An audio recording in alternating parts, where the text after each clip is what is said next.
just kind of one of those things. So I'm just introducing myself, and I guess my partner will introduce himself now. Yeah, I'm Rap. I'm a goofball. I'm a veteran who has experienced PTSDs, different traumas. Thank you for your service. Thank you, Dana. You're welcome. Appreciate you. Continue. I experienced a lot of things, went through a lot of things, went through a lot of fights, had a lot of head bumps that can possibly equals to concussions. I had a car wreck. I had all kinds of different experiences. And being on these different antidepressants, that experience can be terrorizing. You're nervous, you're scared, people gonna think you this and that. You don't know what people gonna think. You don't know if they gonna treat you differently. You don't know what the heck you gonna. You don't be knowing shit. So basically, this is a pilot to walk through, to just give you guys a scope of our life and how we walk through it every day. Now, we decided as two people that experience mental challenges, emotional challenges, that fuck it, we was just gonna walk through life together. Because we met at the library. At the quietest place on earth. But that's where we met. So this is a shoot the shit episode, and we just here. You know, we're not gonna keep y'all long, but we wanted y'all to get a feel for us and what we talking about. So we are in a relationship. It's one thing that I feel is kind of cool, because I don't think that's touched on enough, not even in our own community, as you can tell. Possibly, don't want to make an assumption, but we are both African American people, foundational Black Americans, and I would just say that, like, through that life, there's scopes and scopes and scopes and scopes and scopes.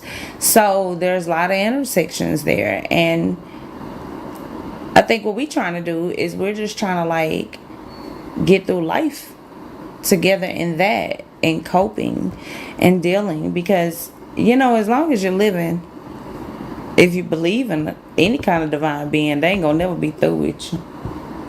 At least that's what I think. What do you think, babe? Yeah, they ain't ever be done with you. They gonna be like, get over here, like Scorpion. Right, like, just let it go. So this is our look into life, and our invitation for you guys to join us into that, because we got a lot of bullshit to unpack here. A lot of bullshit. We got our own bullshit. You got life bullshit. You got your life bullshit, yup. Then you got your thought bullshit. That nigga don't want to shut up. Don't he never be quiet? And then you be trying to go to sleep, and that nigga just constantly talking in the back. Hey fam, what about this? On your shoulder. Alarms going off. Alarms consistently go. Let me tell y'all something. I know we all, if y'all listen to this podcast and you sticking around right now, you got mental health issues. I'm gonna tell you why. Because we be setting them alarms, and them alarms get on our nerves at the same time. The shit give me anxiety. I'm sorry. I said it and then I forget. Have you ever done that? Like, you literally just forget. I was supposed to get up yesterday at 8 a.m. But now that's all it is. And it's going off now at 9 a.m. Now I'm mad on a Tuesday. I'm pissed on a Tuesday. So this is really just our shoot the shit episode. We're just, you know, it's new to us. It's very new to us. We're a new couple. But we ain't that new. New enough. No, that was gonna say the same shit. Ooh, new enough. We are new enough. And again, like, we just be on shit. Like, we make sure we. And when I say we're on shit, I'm not talking about drugs. Like, not them kind of drugs. I'm talking about, like, mental health drugs. I don't think we're seen enough. I just don't really believe we're seen enough. And so, shooting the shit is what we do. As a couple, we shoot the shit. And I think that that's quite therapeutic. Kind of, really, for any and everyone, you know, just to shoot, just to talk the shit. You know what I mean? So, we won't stay long, but we do want to give our information out while we're here, and then we'll go into the rest. So, we have loveonlexapro@gmail.com. So that's LOVEONLAXAPRO@gmail.com. Loveonlexapro@gmail.com. You guys can send us any kind of concerns, any questions. We're happy to give advice. Again, he is a vet, and he done did everything in the world. I'm a teacher. Well, used to be. And so I think we could give you guys a really, really, really, really good rollout of what the fuck we be talking about. But we're just here. It's our podcast. Welcome here to the new beginning. To the new fucking beginning. Build the Gate Chapter 1. The first card felt lighter than Marcus expected. It was just cardstock, matte finish, black background, neon green lettering, a clean square of coded geometry in the center that looked unimpressive to anyone who didn't understand what it carried. But to him, it felt like infrastructure compressed into 4 inches of paper. He stood outside a barbershop in Oak Cliff just after sunrise, the city still stretching awake, traffic thin, and sky washed in pale blue. In his hand were 50 of those cards. In his chest was something heavier than nerves and stronger than doubt. Alicia arrived 10 minutes later with 2 canvas totes and a clipboard tucked beneath her arm. She wore no expression of spectacle, only focus. She greeted him with a nod rather than a smile. "You printed on heavier," replied. She glanced at the QR code, scanning it with her phone out of habit. "Landing page loads fast," she said. "That matters." He watched her, always watching how she tested things rather than reacted to them. Marcus believed in ignition. Alicia believed in proof.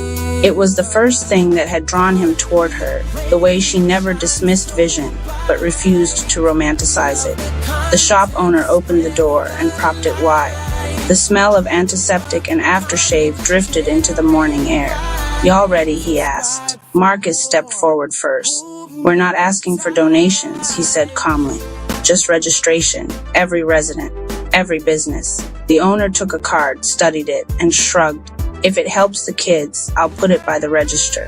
Alicia stepped in, voice steady. 15% goes directly into the Community Circulation Fund. 20% supports the Anti-Bullying Initiative. It's structured, measurable, transparent. The owner looked at her differently than he had looked at Marcus. Not skeptical, reassured. "That's good," he said. People tired of vague. As they left the shop, Marcus felt the first flicker of something tangible. "This is how it starts," he said. Alicia didn't celebrate. "This is how it's tested," she replied. They walked side by side down the sidewalk, distributing cards into hands that accepted them casually, skeptically, curiously.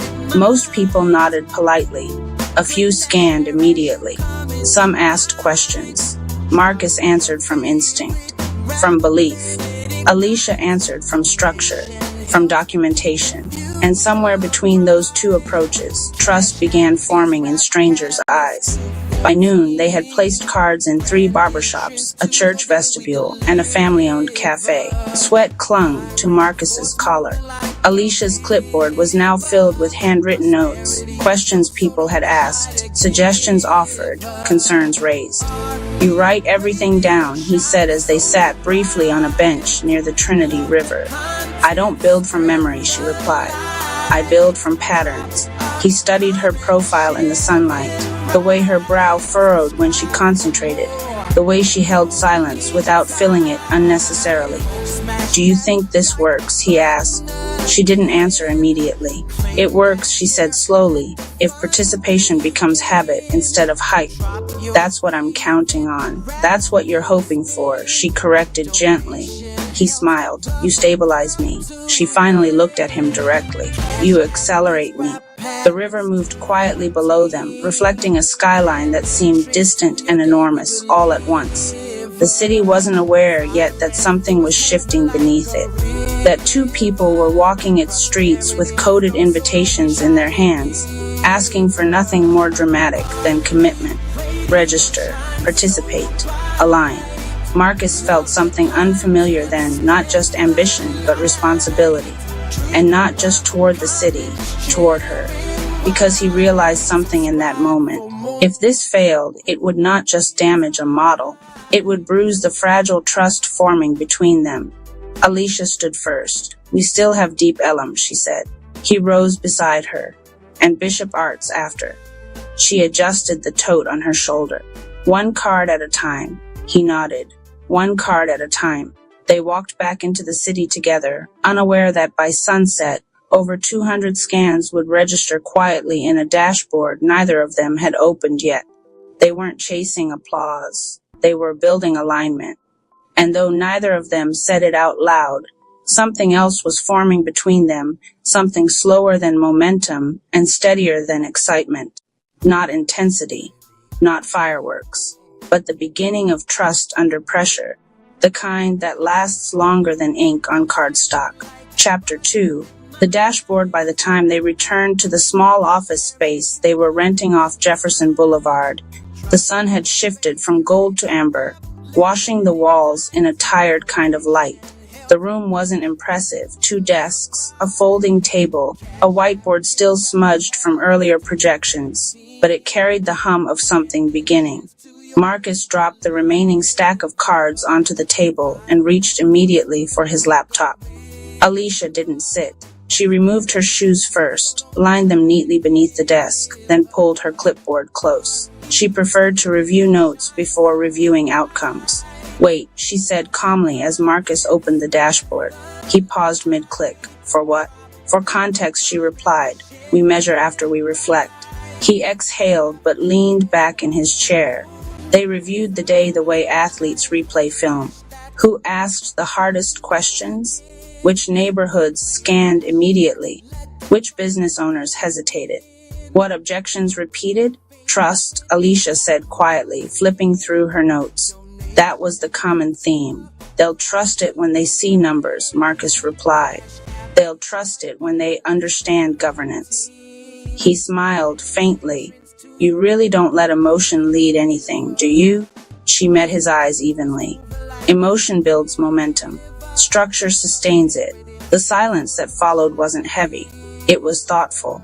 Finally, she nodded once. Okay, open it. Marcus leaned forward and clicked into the analytics dashboard. The screen loaded, then refreshed, then settled. He blinked once. 212 resident registrations, 34 business interest forms, 17 confirmed small business sign-ups. Neither spoke immediately. Marcus felt it first, the rush rising from his chest to his throat. Not celebration, not ego, validation. Alicia leaned closer to the screen, scanning timestamps. Look at the pattern, she murmured. What pattern? The scans cluster around 3 areas. Oak Cliff, Bishop Arts, Deep Ellum. She pointed. The church vestibule drove 27. The cafe drove 19. The barber shop, 33. Marcus leaned back slowly. It's working. It's responding, she corrected gently. There's a difference. He studied her profile again. She wasn't dampening the moment. She was grounding it. You don't get excited, he asked. I get cautious, she replied. Excitement can distort judgment. He stood and paced once across the room, running his hand through his hair. This is what I saw, he said quietly. When I first imagined it, participation without begging, structure without dependency. She watched him move, restless, energized, carrying a belief that felt almost gravitational. And what happens, she asked carefully, when the next week drops to 50? He stopped pacing. It won't. You can't assume growth without friction. He walked back to the desk and leaned on it, closer to her than before. I'm not assuming growth, he said. I'm assuming leadership. Her eyes didn't waver. Leadership requires patience. He held her gaze longer than necessary. And courage. Something shifted in the room then, not dramatic, not cinematic, but perceptible. They were no longer just evaluating a dashboard. They were evaluating each other. Fox for emailed, she said finally, breaking the intensity. Pre-interview call Thursday, he smiled. Momentum, preparation, she replied. He laughed softly. You really won't let me have a full victory moment. She allowed the faintest smile to surface.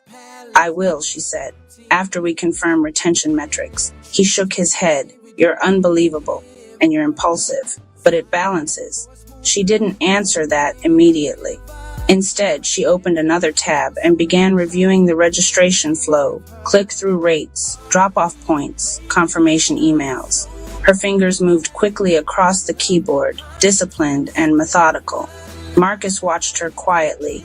He realized something uncomfortable and honest in that moment. He trusted her more than he trusted himself.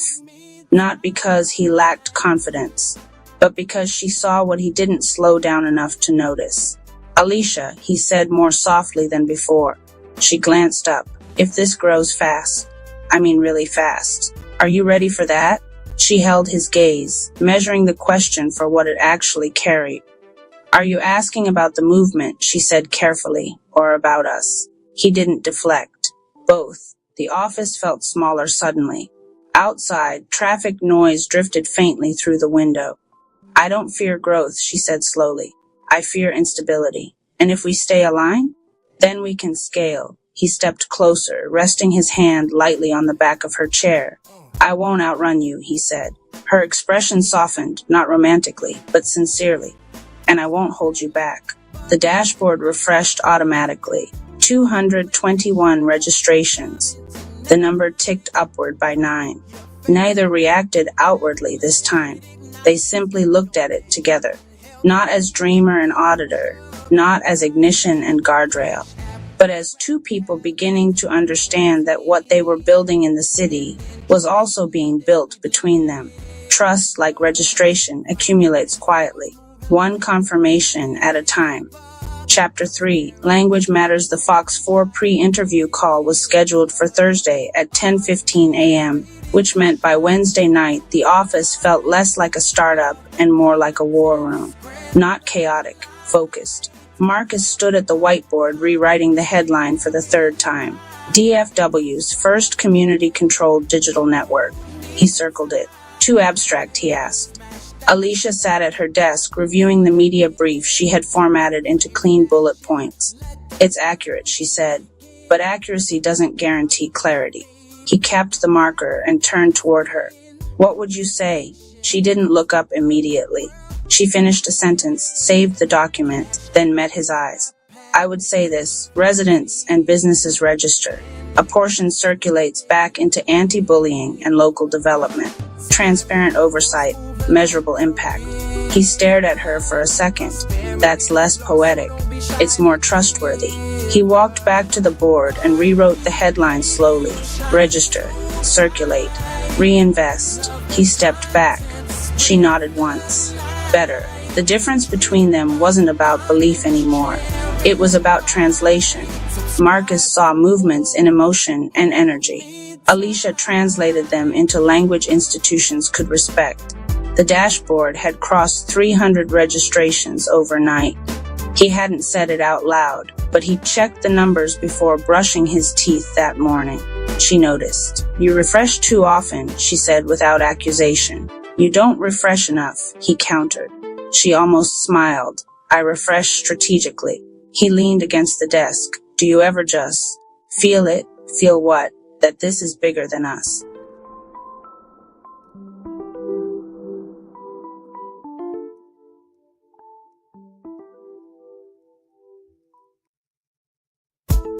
Blaze.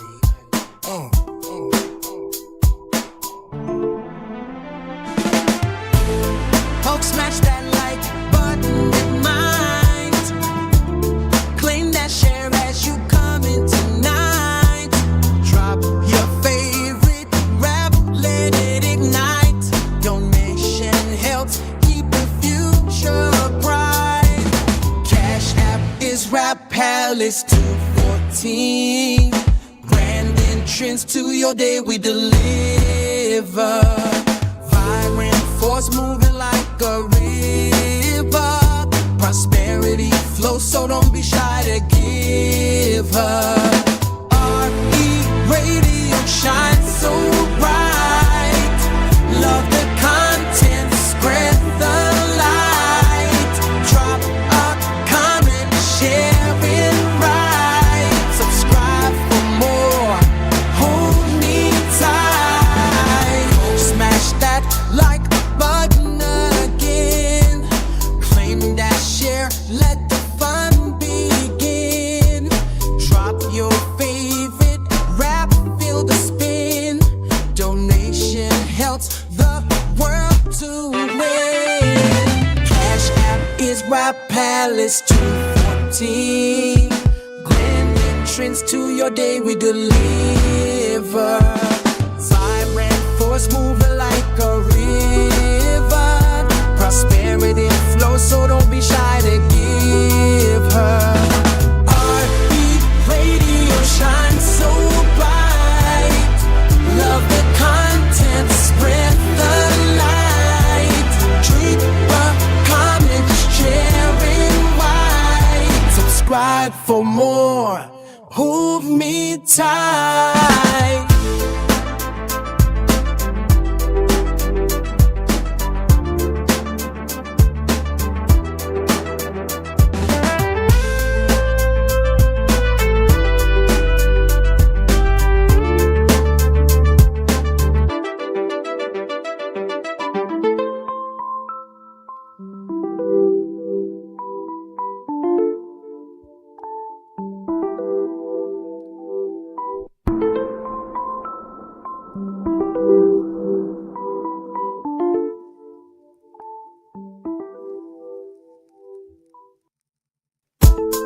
Lady,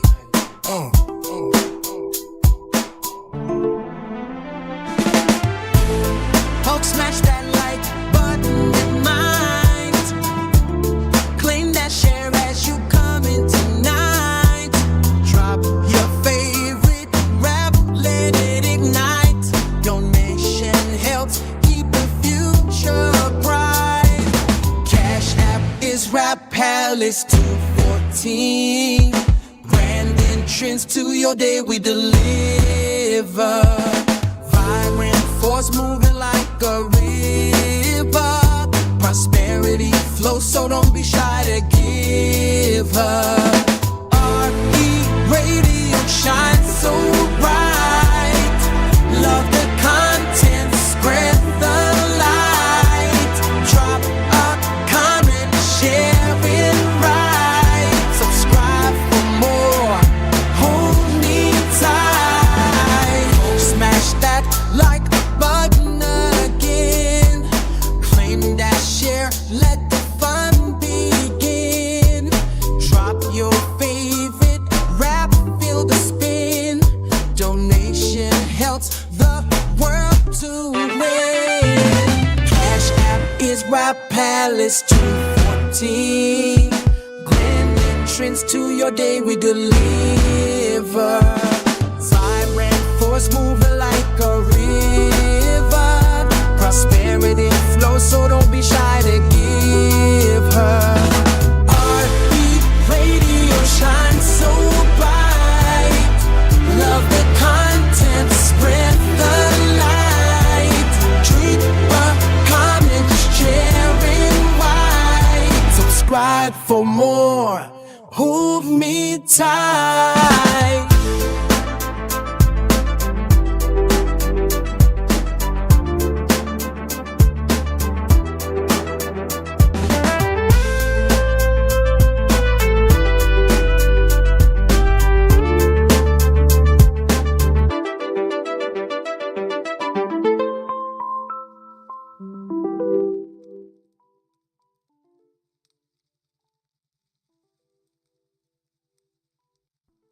"You're the reason this won't collapse," he said quietly. She paused, but didn't look at him. "It won't collapse because we're both here." He studied her again. "Why did you say yes to this?" he asked. "To the initiative? to me. That made her look up. Her answer wasn't immediate. Because you believe without cynicism, she said finally.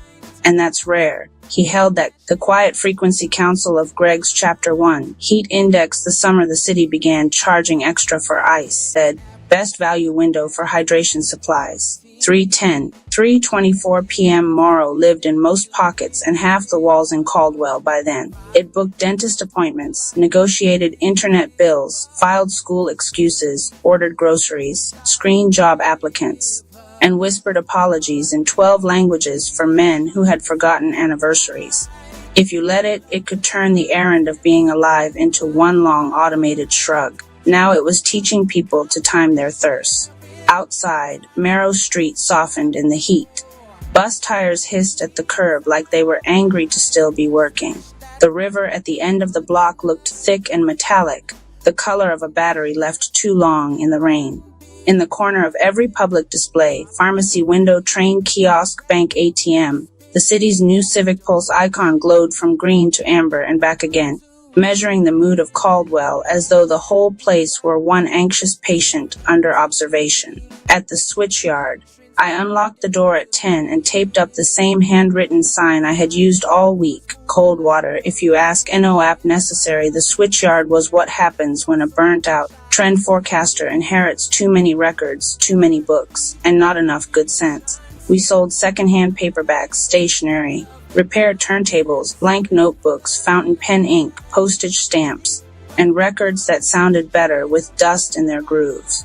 We hosted listening nights on Sundays and letter-writing circles on Wednesdays. People called it retro when they meant human scale. By 11, the air conditioner was losing badly. Junie Park came in first, carrying a camera no bigger than a paperback and a tripod she treated better than most people treat houseplants. 19, sharp as broken glass. She had 500,000 followers if you counted every platform separately, and almost no money if you counted honestly. You see the water prices? She asked. I own a pen, I said. Of course I've seen the water prices. Junie dropped her bag by the counter. My feed is full of creators doing heatwave routines. Ice rollers, breathwork, beige linen. Nobody wants the actual story. The actual story has bad lighting. She grinned, then didn't. They throttled my last post. I filmed the line outside the cooling center on 9th, and my engagement dropped off a cliff. Maybe the algorithm hates sweat. Maybe the algorithm hates witnesses. Before I could answer, the bell over the door jangled again and Malik Thompson ducked inside, one hand on the frame like the heat had made the doorway smaller. Malik worked for the city's water and flood systems division. He still wore his ID card clipped to his belt even off shift, as if the city might stop recognizing him if he took it off. Sweat had darkened his shirt down the spine. He carried a folded paper map, which was how I knew he was worried. When do you keep paper maps in your truck? I asked. When the dashboards lie, he said. Junie lifted her camera a little. That's a good line. Don't use it till I'm retired. He laid the map on the counter between a cash box and a stack of used Joan Didion. Blue pencil marks cut across the south bank in diagonal slashes. Pump 7 is scheduled to go into energy-saving mode at 4, he said. Civic Pulse tagged this district low impact for overflow risk. I stared at him. Low impact for who?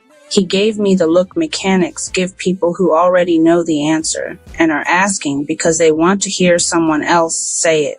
For everybody uphill. The bell rang a third time. A bike courier in a faded orange vest wrestled in a produce box taped so heavily it looked mummified. He checked the label, frowned at me, and said, Ria Navarro? I signed.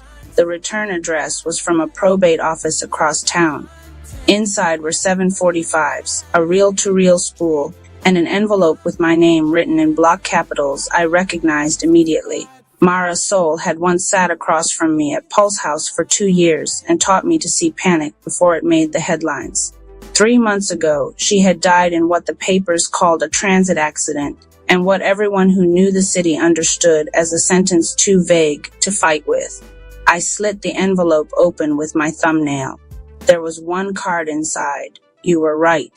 They taught the model to hear need as noise. Use the old machines.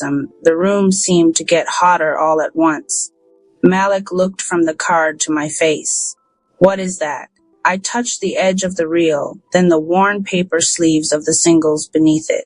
Each one had a date handwritten in the corner. Not song titles. Dates. I think I said, it's a confession. Chapter 2. Ghost note: my mother arrived that evening with a flashlight, a canvas tool bag, and the expression she reserved for funerals, tax season, and men who called themselves visionaries. Alma Navarro had been a cardiac nurse for 31 years, which meant she trusted the human heart more than almost anything and the systems built around it less than almost nothing. She set the flashlight on the counter in the back room of the switchyard, pushed her gray curls under a scarf, and looked at the reel-to-reel machine I kept for repair jobs. Mara sent you ghosts in a produce box, she said. That's one theory. It's my leading theory. We threaded the tape. Junie sat cross-legged on the floor with a notebook. Malik leaned against a shelf of old field guides, arms folded. The shop lights were off to keep the circuit from tripping. The back room glowed with one shaded lamp and the faint green eye of the tape deck. At first all we heard was hiss, then a low thump, steady as a fist against a door, then another. Alma straightened. That, she said quietly, isn't percussion. The sound filled the room, lube-dub, lube-dub, lube-dub, overlaid with static and distant city noise. A siren. Train brakes. Someone laughing far away. Then a woman's voice, distorted as if speaking through water. Baseline cohort 7. Heart rate variability elevated before pricing event. Cross-reference with pharmacy lag and mobility drop. The tape clicked. More heartbeat. Another voice. Mara's this time, tired and very close to the microphone. If you're hearing this, they kept the body streams. They told the city it was aggregate wellness data. It isn't. It's individual enough to sort, price, and deprioritize. The yield weights are buried in emergency continuity. Look for the audio key. The tape ran out with a soft slap. Nobody spoke for several seconds. Junie broke the silence first. Body streams. Wearables, I said. Insurance trackers. Home assistants. Telehealth patches. Fitness bands. Smart mattresses if they're feeling ambitious. Those things aren't supposed to share medical data. I laughed once without humor. Nothing is supposed to do anything. Then the contracts happen. I had worked at Pulse House before the switchyard, before the Sundays with records, and the Wednesdays with fountain pens. Back when I made decks about desire for companies that wanted to look prophetic. We tracked language shifts, spending moods, ambient fear. We told retailers when to lean into comfort and when to sell urgency in soft colors. Mara had been one of the engineers, the smartest person in the room, which meant she had been forced to smile the most. 3 summers earlier, during the first big heat emergency, my brother Nico died sitting upright in the hallway outside his apartment with a wet towel over his shoulders. The ambulance queue kept recalculating him behind a stadium evacuation downtown. Resource allocation under dynamic stress, the city called it later. I called it leaving him there long enough to become a lesson. I quit Pulse House the month after the funeral. Alma lifted one of the 45 sleeves toward the lamp. Audio key, she murmured. Show me the center. The cardboard adapter glued around the hole came loose in her fingers. Inside, it was a wafer-thin memory card. Of course, she said. Never trust a generation that thinks hiding means cloud storage.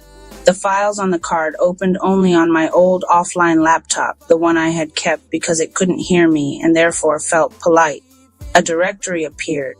Civic Pulse Emergency Continuity Resource Prioritization Revision 2.1. I clicked. The spreadsheet that opened looked ordinary for almost a minute. District names, risk bands, insurance exposure, traffic flow, hospital distance.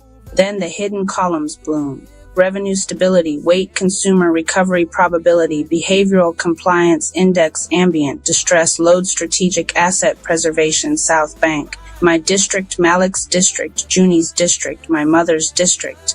The district with the public clinic and 3 subsidized towers, and the best tamales in the city, was marked in pale yellow. Managed risk corridor. Deferred recovery acceptable. Junie read it over my shoulder. Deferred recovery acceptable, she repeated. That means. It means, Malik said, voice flat now, they can let us take the hit and still call the system a success. On another tab, a note from Mara had been pinned to the top row in red. The model does not fail to see poor neighborhoods.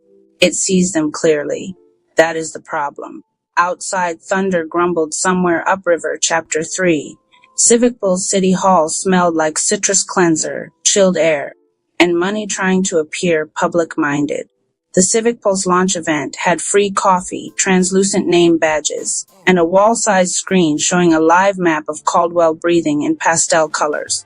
Leora Stern stood in front of it, wearing a white suit that only made sense in rooms someone else paid to cool. Leora had been my boss at Pulse House, then my mentor, then the person who looked me directly in the face after Nico died and said, Rhea Systems triage is tragic. But the alternative is chaos, as though chaos and grief were the same thing if you used enough slides. She spotted me before I reached the back of the room. I wondered if you'd come. I wondered if you'd invite ambulances to your mood board, I said. Her smile flickered, but did not vanish. Leora believed in composure the way monks believe in silence. This is governance, she said, not retail. Same verbs, bigger consequences. On stage, a deputy mayor was explaining how AI agents now allowed city services to meet residents where they are. Morrow could compare grocery prices, request flood guidance, file emergency assistance, reroute commutes, proactively reduce panic through trusted content partnerships. Uni, Basida Man, Lianaden, trusted content partnerships. A man with a contractor badge materialized almost instantly at her elbow, as if the phrase had summoned him. Junie Park, love your work. We're building a resilience creator cohort. Fast grants, distribution support, official data access. The city needs authentic voices. What kind of voices? Junie asked. He beamed. Reassuring ones. She smiled back with all her teeth, which was how she smiled when she hated someone. Leora guided me toward the screen. You always wanted transparency, she said. That depends what you mean by the word. The map pulsed. Harborside glowed calm green by the riverfront towers. Atlas Yards, the server district and corporate campus zone, was a reassuring blue. South Bank flickered amber, then coral. I recognized my own block. The switchyard sat inside a shaded oval labeled unstructured gathering density, elevated. I laughed before I could stop myself. You're flagging bookstores now. We're flagging aggregation without verified emergency channels. Letter writing night is now civil instability. Rhea, no, tell me. Does a record player count as suspicious if more than 6 people are listening? A few heads turned. Leora lowered her voice. The point is to get resources where they'll do the most good. According to whom? According to outcome modeling. Malik stepped in then, holding a printout he had convinced someone downstairs to give him. Pump 7 and Gate 4 are tied to district priority, he said. Why is Harborside protected ahead of South Bank under overflow conditions? Leora did not look surprised. That was her gift. The end of the world could happen in front of her, and she would still appear to be considering 2 equally valid appetizer options. Because Harborside secures hospital access and grid continuity. It secures luxury condos, Malik said. It secures tax base. There it was. Not the ugliest truth, but the honest one.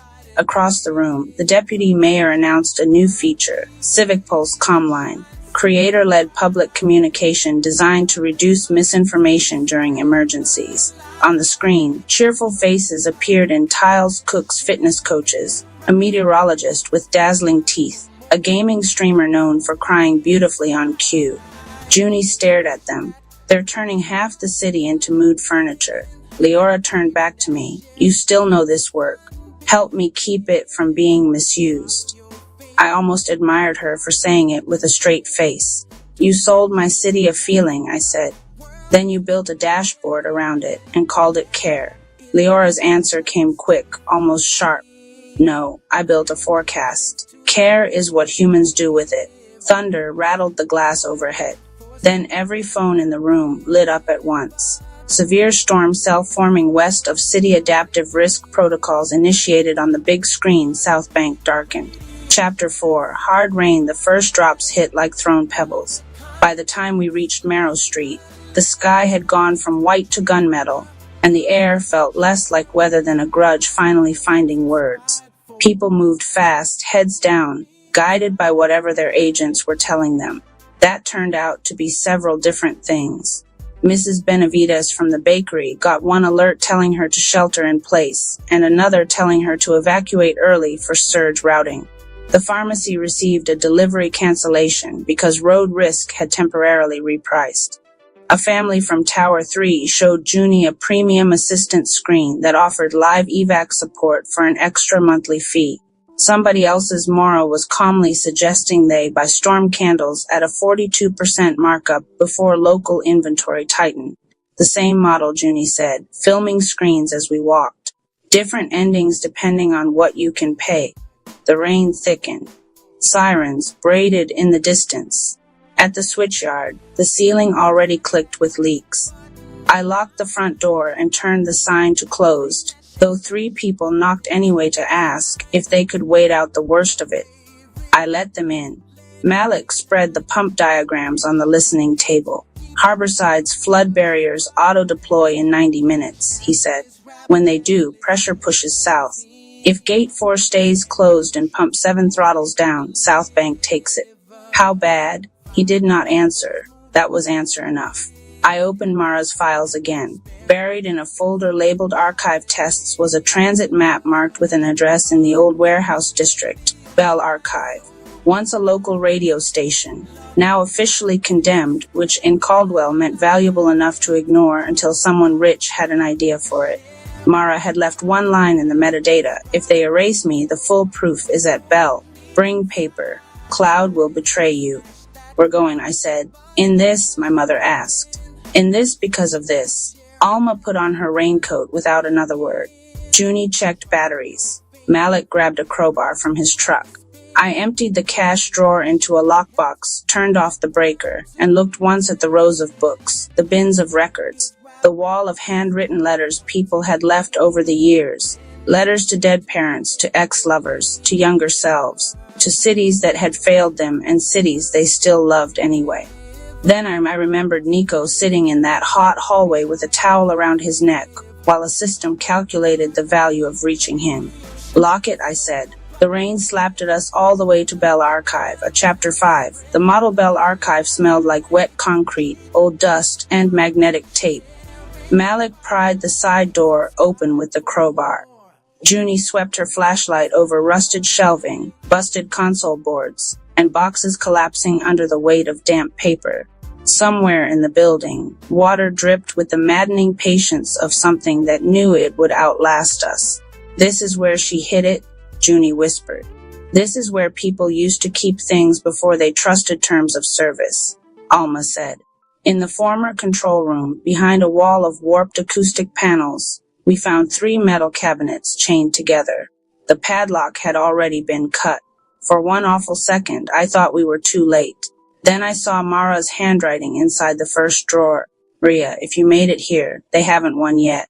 There were drives, paper binders, printouts, and a stack of old community call logs from heat waves, blackouts, and flood seasons going back 15 years.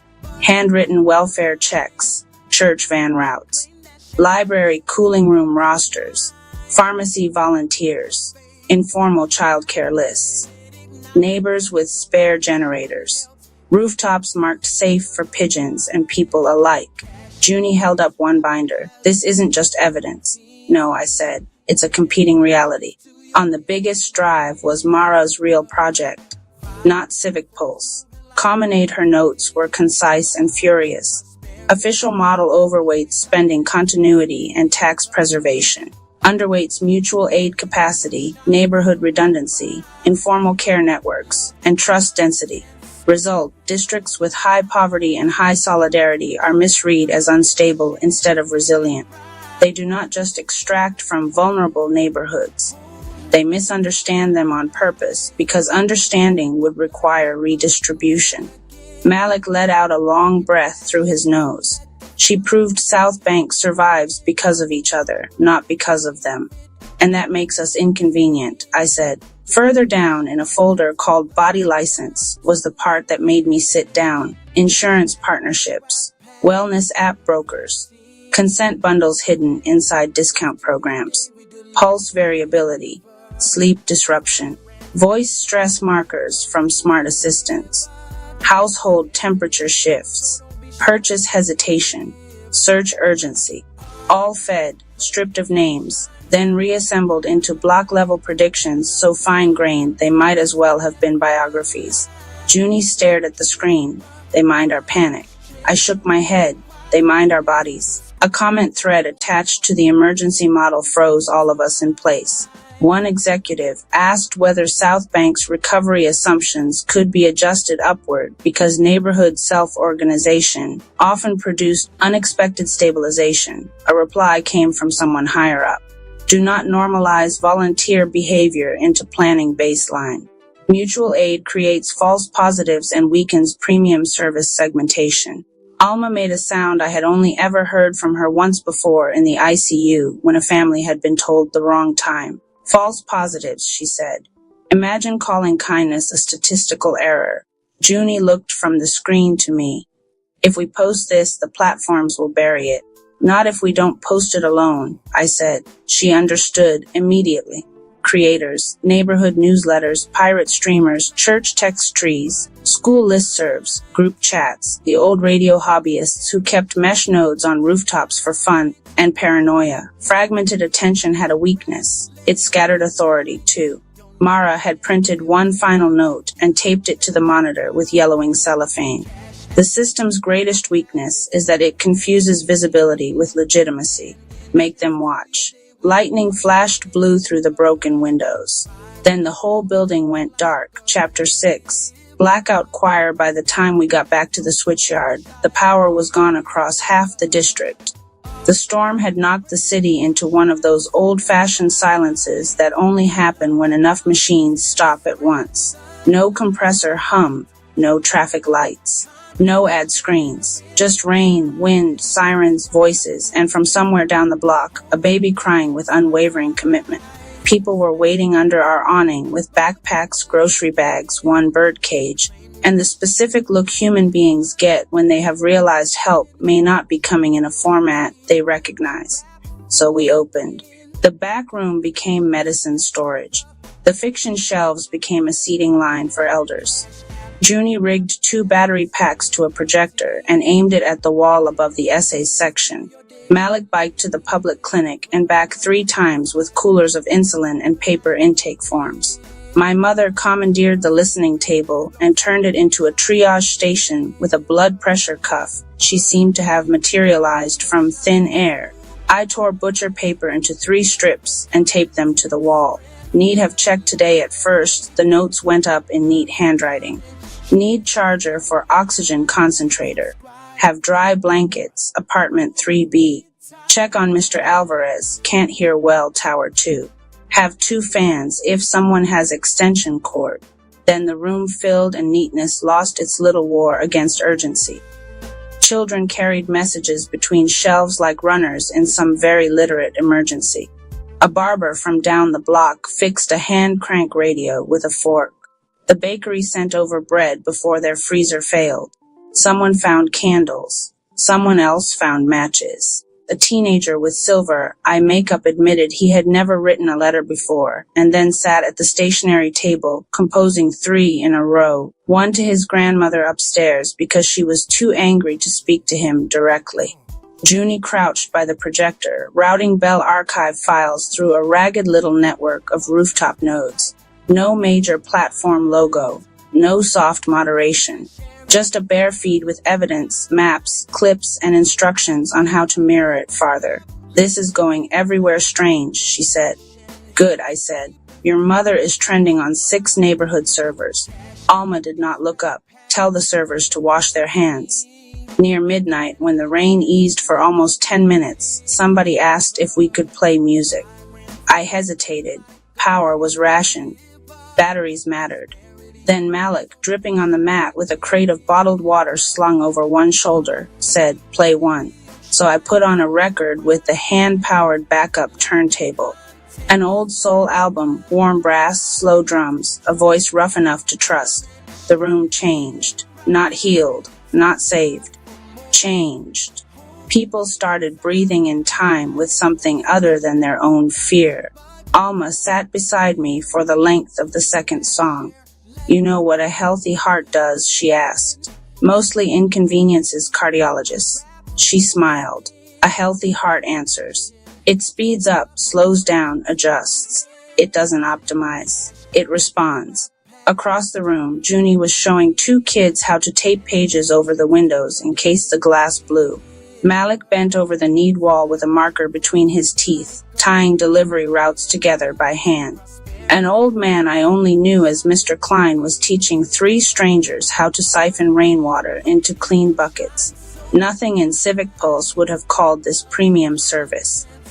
The trouble with those systems, Alma said, is they only trust a heartbeat when it belongs to a market. From outside came a dull metallic banging, pipe on rail, rail on post, post on fence, people signaling across flooded blocks. For a second, it sounded exactly like Nico drumming on the kitchen table with his knuckles when he was trying not to say he was scared. I stood up before I could think too hard about it. "We need the pump station," I said. Malik nodded once. "Then let's go ask the city what a pulse is worth." Chapter 7, Managed Retreat Pump 7, sat at the edge of the flood basin like a bunker built by someone who hated both water and beauty. The access road was already half submerged. Rain skidded sideways under the security lights. Above us, the sky had that bruised green tint that makes every decision feel both urgent and slightly absurd.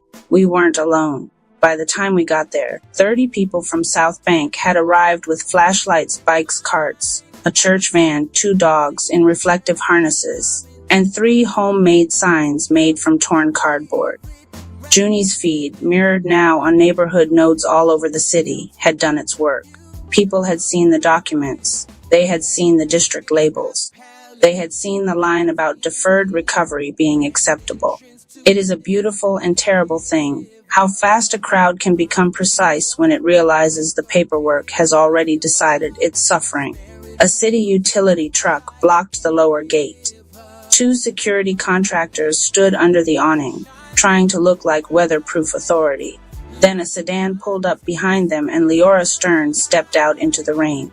Her white suit had surrendered to gray. For the first time in all the years I had known her, she looked like someone who had lost the argument before entering the room. "Rhea," she said, "tell them to open it." "I can't or won't." "The override requires authorization from Continuity Command." "Which is where?" Malik demanded. She looked past us toward the basin, where dark water was climbing the markers one painted stripe at a time. "At Atlas Yards," she said. "Of course. The server district. The place the model had decided was more alive than us because more valuable things were plugged in there." Junie held the camera steady on Leora's face. "Say it again," she said. Leora saw the lens and almost flinched. "This is not helping." "No," I said. "This is evidence." One of the contractors lifted a bullhorn and told us to disperse under emergency safety protocol. Nobody moved. I stepped closer to Leora until the rain ran off my hood onto her sleeves. "You knew," I said. Her jaw tightened. I knew the waiting model. I did not write the procurement terms. I did not approve the premium tiering. I did not. You stayed. Yes, she snapped, sudden and human. I stayed because systems don't disappear when good people leave them. They rot faster. And how is that going? For 1 second, something like grief crossed her face. Behind me, Malik was studying the maintenance panel by the gate. Old hardware, physical ports, a manual wheel behind the fence. The reel, the audio key. I pulled the memory card from my pocket, slid it into the field tablet I had brought in a waterproof bag, and loaded Mara's decoded file. A string of admin credentials unfolded across the screen: test architecture, legacy access. The sort of thing nobody deletes because everyone assumes nobody remembers it exists. Mara had built us a door. I handed the tablet to Malik. Try maintenance route. He moved to the panel. The first code failed. The second spun. The lock on the side gate clicked open with a noise so small it felt almost insulting. The contractors lurched forward. The crowd surged before they could recover, not violent, just undeniable. Bodies with reasons. Bodies with memory. Leora caught my arm. If you redirect the flow, she said, Harborside floods. Harborside has private barriers, backup pumps, raised garages, and insurers who answer the phone. It also has the tax base that keeps the hospitals open. I looked at her, really looked. You think I believe money and life are different things, I said. The problem is you stopped believing they were. Water sloshed over the lower step. Malik shouted from inside the gate. Manual wheels jammed. Half a dozen people pushed past me to help. Pipe wrench. Crowbar. Shoulder against metal. Junie climbed onto a utility box and aimed the projector she had dragged all this way at the side of the pump station wall. The leaked document sprang huge and ghostly across the concrete. Deferred recovery acceptable premium service segmentation mutual aid creates false positives. The rain turned every word into a trembling verdict. Somewhere beyond the basin, sirens changed pitch. Leora stared at the wall, at the crowd, at the water climbing into the lives her model had named manageable. Then very quietly she said, There's a secondary diversion channel. Old rail cut. It was decommissioned. Malik heard her. Can it take enough? If you open both in sequence. Why didn't the model choose that? Leora almost laughed. Because it protects no premium assets. He held out his hand. For a moment I thought she might refuse. Then she took off her badge, slapped it into his palm, and said, 3 turns right. Hard stop. Then left on my marca, Chapter 8. Manual override water does not rush the way movies promise. It arrives with muscle. The basin lifted by inches, and then by conviction. Rain hammered the catwalk. The crowd split into tasks without anyone naming them. Brace the wheel, move the van, get the elders uphill, sandbag the side channel, keep the children back. Hold the flashlight steady. Keep filming. Stop filming. Help. That last one was Junie. At some point she lowered the camera and never picked it back up.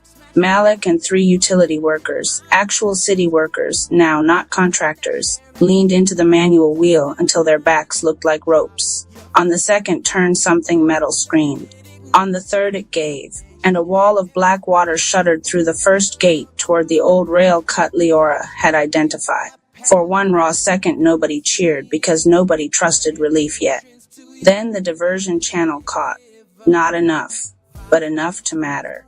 Across the basin, lights flared on in Harborside Towers where backup generators had kicked in. And then because reality is never as clean as any model hopes, 3 pickup trucks came down from that direction loaded with portable pumps and boxed sandbags.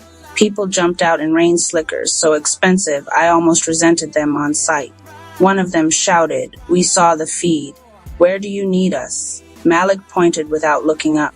That was the moment something in me cracked open. Not forgiveness, not exactly, and not optimism either. Just the old hard certainty that the worst people in a city are never all the people in it. The switchyard flooded to the ankles around 2 a.m. I found out because Mr. Klein biked through 2 blocks of water to tell me. I ran back with Junie and found the front room glimmering under emergency lamps, books swollen, at the bottom shelves. 3 record bins afloat like stubborn little rafts. For 10 seconds, I stood frozen. Then Junie shoved plastic storage totes into my arms and said, letters first. So we saved the wall. We peeled down notes, envelopes, postcards, years of strangers trusting paper with what they could not say aloud. We packed them into tubs and shoved the tubs onto the highest shelves. Water climbed around our shins, cold and brown and full of city. A first edition can be replaced. Somebody's apology to their dead father cannot. When we got back to Pump 7, Malik was bleeding from a gash above his eyebrow and grinning like a man too tired to lie. Second channel's holding, he said. Leora stood a few feet away in soaked clothes, no badge, one hand over her mouth, as if she could keep the whole city from entering her that way. The crest came just before dawn. By then people on both sides of the basin were working the same line. Harborside volunteers with clean gloves beside South Bank teenagers in liquor store ponchos, nurses, delivery riders, church aunties, insomniac coders, one dentist for reasons no one clarified. The old rail cut carried the worst of it away into an industrial yard nobody had loved in 20 years. As the water began to level, someone started striking a wrench against the rail in a steady beat. Someone else answered from farther down. Then another, steel to steel, post to fence, palm to truck hood. The sound spread through the dark like a signal older than language. A heartbeat. I closed my eyes, and for the first time since Nico died, I did not hear absence in that rhythm. I heard arrival at Chapter 9. Aftercare, everybody wanted the scandal to have one face. It didn't. It had a board, a procurement memo, 6 elected signatures, 9 subcontractors for insurers, 2 wellness app brokers, 1 emergency declaration, and 1 million people who had clicked accept because the heat was already here, and there were always groceries to order and forms to file and days too short to read the fine print. Civic Pulse was suspended within a week. Pulse House denied wrongdoing in 3 languages and 1 beautifully evasive press release. The city announced an independent review. Journalists who had ignored South Bank for years discovered a sudden interest in our sidewalks. Leora testified before the review panel and, to her credit or shame or both, did not pretend she had merely been in the room by accident. Morrow still existed after that. Of course it did. So did the grocery apps, the automated filing systems, the routing engines, the predictive dashboards, the little efficiencies that make surrender feel modern. But some of the doors closed. Some of the permissions were forced into daylight. Some of the old inevitabilities lost their tone of voice. The switchyard smelled like bleach and damp paper for most of August. Malik rebuilt the lower shelves on weekends with reclaimed oak from a school gym demolition. He said the wood had character. I said splinters were not character. He kissed me with sawdust on his wrist, the first time while Junie was out front interviewing a poet who had become briefly famous for calling premium tier evacuation subscription feudalism on the pirate mesh. Junie's documentary, cut from blackout footage and neighborhood testimony, refused every platform deal that required tone balance. She released it through a patchwork of memberships, libraries, community screenings, and the same rooftop network that had carried the leak. She made less money than she deserved and more trust than most media companies. My mother joined the new district response council and scared 3 deputy administrators into plain speech within the first meeting. And the city, after much embarrassment and not enough repentance, funded something smaller instead of something shinier, not another Pulse. A set of neighborhood weather rooms in libraries, schools, and storefronts. Opt-in only. Paper backups mandatory. Public oversight. No biometric streams. No premium tiering. Aid maps that included pharmacies, spare rooms, bilingual neighbors, accessible vans, and who kept extra batteries because they had lived through enough already to know better. A system designed, at least on its good days, to ask communities what they already knew before pretending to inform them. On the first cool evening of September, I put a new sign in the window. Water-free letters 50 listening, Sunday 7 p.m. NO app necessary. People stopped and smiled at it as if it were a joke and a prayer at once. Later, after closing, I opened the last envelope from Mara that had surfaced between 2 wet binders. Inside was 1 sentence. The opposite of extraction is attention. I sat with that for a long time. Outside, Caldwell kept being Caldwell. Uneven, loud, overbuilt, undercared for, funny, furious, tired. Sirens in one direction, music in another. Delivery bikes, thunderheads, train brakes. Children yelling over a ball game in the alley. Somewhere, someone's assistant negotiating a lower streaming bundle as if history were not also happening. Malik came up behind me and rested his chin on my shoulder. "What are you hearing?" he asked. The streetlight flickered. A bus side to a stop. From the back room, Junie laughed at something my mother said with the reckless force of somebody who had decided not to become furniture for other people's narratives. I folded Mara's note and slid it into the drawer where I kept the postage stamps. Recovery, I said, epilogue. Weather letters a year later. School groups came to the switchyard on Friday mornings. They wrote weather letters at the long table in the front room. Dear future me, today, the sky looked tired. Dear city, thank you for the buses when they came. Dear whoever lives here after us, keep extra batteries and be kind to your neighbors. Dear rain, enough. The kids liked the stamps best. They liked the ritual of closing an envelope with their own hands. They liked choosing records for the listening hour even when they did not know any of the artists. They liked asking my mother questions she answered too honestly. Sometimes I let them use her old stethoscope. Not on chests at first. On tabletops. On radiator pipes. On the wooden body of a guitar. On the wall beside the window when the freight trains rolled through and the whole building remembered it had once been closer to tracks than to trend. Then, finally, on their own wrists. They always grinned when they found it. One girl with 2 missing front teeth looked up at me last week and asked, "What's today's pulse?" I thought about dashboards, about flood markers, about premium tiers and old rail cuts, and the night strangers arrived with pumps because they had seen the truth projected onto concrete. I thought about Nico's drumming hands, about Mara hiding evidence in records, about Junie turning fragments into witness, about Malik leaning into a wheel because there was no one else in the room strong enough and foolish enough at once. Then I told her. Today's pulse, I said, is the sound of one person arriving when another calls. Book 1 Underverse Protocol. The sky didn't darken. It tightened, like a fist closing slowly around the planet. Grand entrance to the stage of your day. Let it be a vibrant force of graceful movements of prosperity in every form. RP Radio. Love the content. Drop a comment, share this with others, and subscribe for more content. Cash App Dollar Rap Palace 214 Chapter 1. The Measuring the First Anomaly appeared in silence. No explosions. No invasion alarms. No dramatic tear in the sky.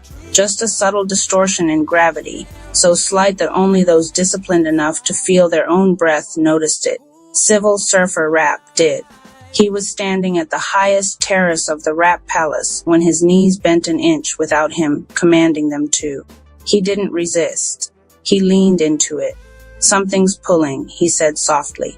Inside the council hall, Archivist Rap's slate flickered with symbols never before recorded. Not terrestrial glyphs, not palace-born sigils. Astral compression signatures. Professor Rap walked to the open archway and looked upward. The stars were still there, but they were dimmer, not obscured, absorbed. We're not being attacked, he said quietly. We're being evaluated. Grand entrance to the stage of your day. Let it be a vibrant force of graceful movements of prosperity in every form. RP Radio. Love the content. Drop a comment, share this with others, and subscribe for more content. Cash App Dollar Rap Palace 214 miles above Earth's atmosphere. A vessel existed between light and absence. It did not travel. It anchored.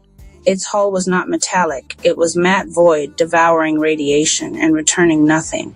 Engines silent. Movement imperceptible. Inside, figures stood motionless. Tall. Armored. Eyes reflecting no color. Their creed was carved into their neural architecture.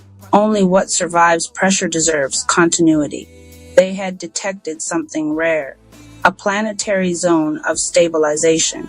A society compounding without collapse.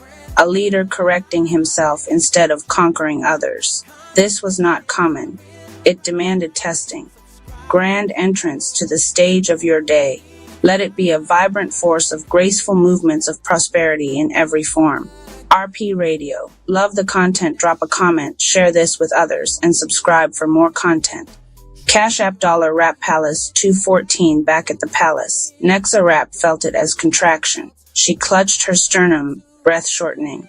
Distance just compressed globally, she whispered. Not emotional distance. Spatial. Relational energy across the city was folding inward unnaturally.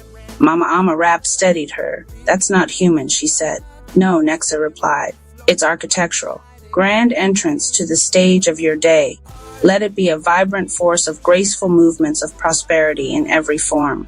RP Radio. Love the content. Drop a comment, share this with others, and subscribe for more content. Cash App Dollar Rap Palace 214. The black sun phased into visibility at noon. It did not block light. It bent it. A sphere of absolute density hovered high above the horizon, casting no shadow yet distorting everything beneath it.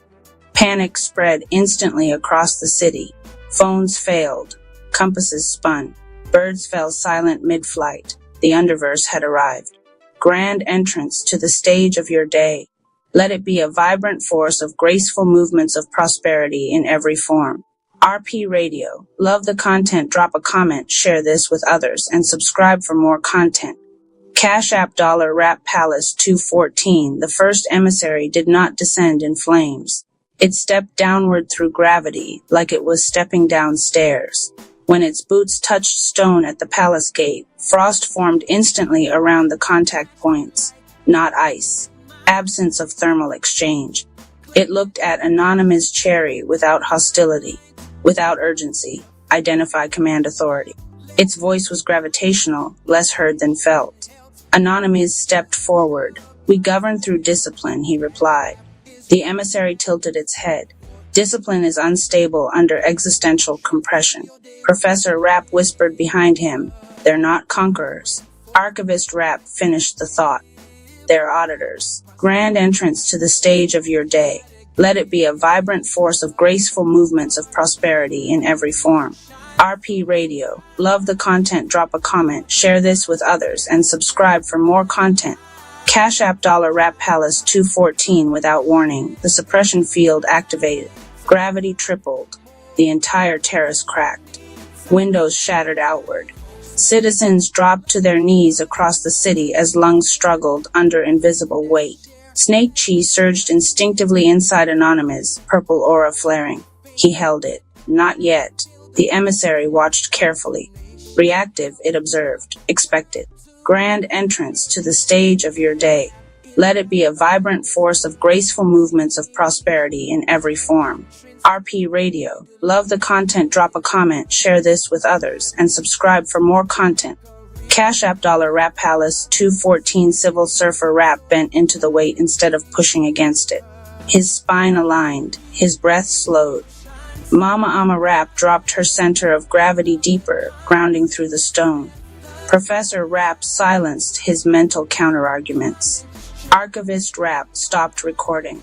Nexa Rapp resisted the urge to fold panic away from civilians, because forcing calm would be another displacement of discipline.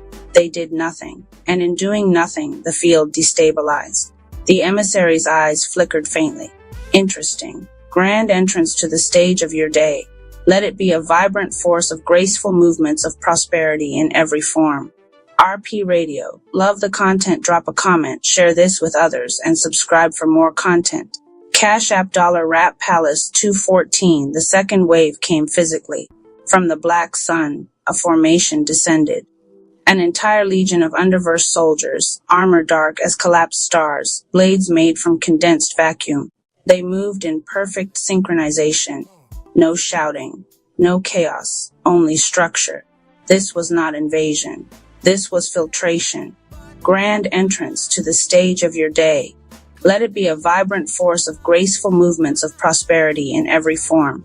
RP Radio. Love the content. Drop a comment, share this with others, and subscribe for more content. Cash App Dollar Rap Palace 214. The first clash erupted violently. Void blades cut through palace stone like paper. Snake Chi finally unleashed, green-blue arcs slicing through gravitational armor. Venom seeped into their systems, slowing neural synchronization. But they adapted instantly. Formation shifted. Angles recalculated. They fought as one organism. Civil Surfer Rap slid under a blade and shattered a soldier's knee joint. Mama Ama Rap redirected force rather than absorbing it, flipping two enemies into each other midair. Professor Rapp disarmed a warrior by exploiting a micro delay in its sync. Nexa Rap, locked onto one soldier's emotional field, felt nothing but cold isolation and injected a microfold of connection. The soldier hesitated. Half a second. Enough for Anonymous to strike. Grand entrance to the stage of your day. Let it be a vibrant force of graceful movements of prosperity in every form. RP Radio. Love the content, drop a comment, share this with others, and subscribe for more content. Cash App $, Rap Palace 214. The emissary engaged him directly. Void Blade met compressed Snake Chi. The impact detonated the terrace into airborne debris. Gravity buckled sideways. They locked in stalemate, Chi against Void, discipline against cosmic austerity. You stabilize, the emissary stated. We refine. Anonymous replied. Refinement requires suffering. Refinement requires choice. Their weapons collided again. Grand entrance to the stage of your day. Let it be a vibrant force of graceful movements of prosperity in every form. RP Radio. Love the content, drop a comment, share this with others, and subscribe for more content. Cash App $, Rap Palace 214. Across the city, people were reacting. Some panicked, some looted, some froze. But something new happened. Those who had been living disciplined, faithful with little, aligned in exchange, honest in action, did not collapse under pressure. They bent. They breathed. They endured. The underverse detected it. The emissary's head turned slowly toward the city below. This world has multiple stabilizers. Archivist Rap stepped forward. We multiply authority, he said, not dependency. The emissary paused. Its armor pulsed faintly. The Legion retreated 2 steps, not defeated, assessing. Grand entrance to the stage of your day. Let it be a vibrant force of graceful movements of prosperity in every form. RP Radio. Love the content, drop a comment, share this with others, and subscribe for more content. Cash App $, Rap Palace 214. High above, the black sun pulsed brighter. Phase 1 had concluded. The underverse did not retreat from resistance. It escalated refinement. The emissary's voice echoed across the fractured terrace. Compression will increase. The black sun expanded. Air thinned. Time itself seemed to drag. This was no longer a physical test. It was existential. Would discipline fracture under sustained cosmic pressure? Would alignment survive prolonged darkness? Would stewardship hold when relief did not come quickly? Anonymous steadied his breath. Hold, he said calmly to the inner circle. No panic, no overreach, no premature attack. Just hold. The Legion lifted back into the sky. The black sun remained, watching, testing, waiting. The underverse protocol had begun, and this was only the opening measurement. Chapter 2. Sustained compression. The first 24 hours were the easiest. Shock always is. Adrenaline filled the cracks where fear tried to enter. People moved on instinct. Emergency responses activated. Communication rerouted. Structures reinforced. The city braced. It felt heroic. It felt united. It felt survivable. The second day was different. The black sun did not pulse anymore. It held, steady, unblinking. A presence that did not threaten, did not negotiate, did not retreat. Gravity remained slightly heavier than normal, not crushing, just enough to make every movement cost more. Air felt thin enough to require intention. Conversations shortened. Patience thinned. This was the underverse true weapon. Not destruction, duration. Inside the Rap Palace, the inner circle gathered in silence. No war council, no battle strategy. Just breath. Archivist Rap's slate glowed with steady lines of data. Cognitive fatigue rising across the population, he reported. Emotional volatility increasing by 12% per hour. Professor Rap paced slowly. They're not testing our power, he said. They're testing our maintenance. Civil Surfer Rap leaned against a pillar, eyes closed. The current's getting heavier, he murmured. People can fight waves. They can't fight tides. Mama Ama Rap turned to Anonymous. Do we intervene? He did not answer immediately. Intervention under compression could become displacement again. He remembered the fracture. He would not repeat it. We reinforce discipline, he said finally, not rescue. Across the city, the effects intensified. A contractor snapped at his crew over a minor mistake. A couple reignited an old argument because exhaustion stripped away restraint. A business owner panicked and cut corners to maintain numbers. Small fractures, micro-displacements. Underverse soldiers did not descend this time. They didn't need to. The black sun responded to instability automatically. Every emotional spike caused gravity to increase locally by a fraction. Every dishonest action made air slightly thinner in that area. Every reactive outburst made the ground tremble under the person responsible. The underverse was calibrating through human weakness. A Nexa-Rap felt it everywhere. Distances weren't just folding now. They were distorting. People under strain pulled away from one another to preserve energy. Isolation grew like frost on glass. She moved through the city quietly, not folding distance, not forcing connection, just anchoring calm where consent existed. A mother and daughter on the verge of shouting paused mid-argument when Nexa entered the room. She said nothing. She only breathed steadily. Their breathing matched hers. The tremor in the floor eased. She left before they noticed. On the third night, the emissary descended again. No legion this time, just it. It stood at the palace gate, observing. "You are degrading," it said calmly. Professor Rapp stepped forward. "So are you," he replied. The emissary's head tilted slightly. "Clarify. You expected panic escalation," Professor continued. "Instead, you're getting slow correction." The emissary turned its gaze toward the city. It paused longer than before. "We are detecting distributed stabilizers." It admitted it. Archivist Rapp nodded. Authority multiplied. Without warning, the emissary activated a new phase. The sky flickered. Not dark. Inverted. Shadows sharpened. Memories surfaced.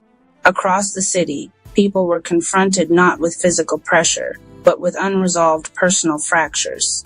Regrets replayed vividly. Past failures resurfaced. Old betrayals felt recent again.